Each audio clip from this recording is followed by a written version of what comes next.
மனுஷ ரூபம் எடுத்த மாதிரி தான் சிலைய காப்பாத்திக்க அந்த அம்மனும் மனுஷ ரூபத்துல வந்திருக்குமோ என்னவோ. போதும், நிறுத்துங்க.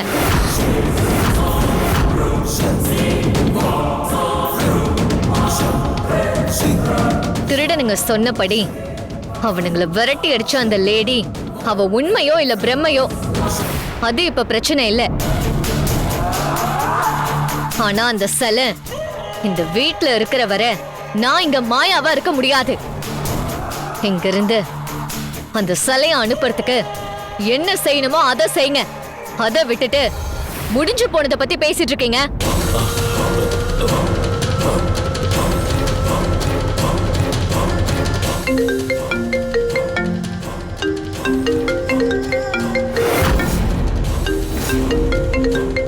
அவதான் கால் பண்றா.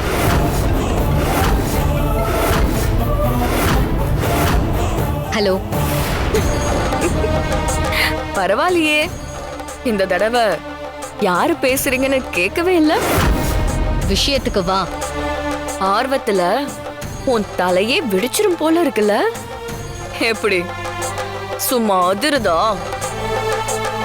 நீ ஒரு அடி அடிக்க நினைச்சா நான் 4 மடங்கா திருப்பி அடிப்பேன்னு இப்ப தெரிஞ்சுக்கிட்டியா?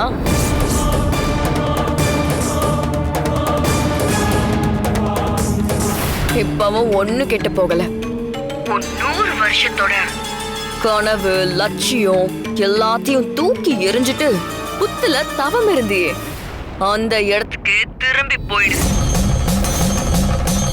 அத விட்டுட்டு அசோக்க வசியம் பண்ற, வீணாவை காப்பாத்துறேன்னு ஏதாவது முயற்சி பண்ண,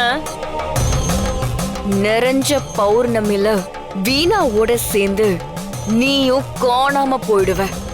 ஏய்,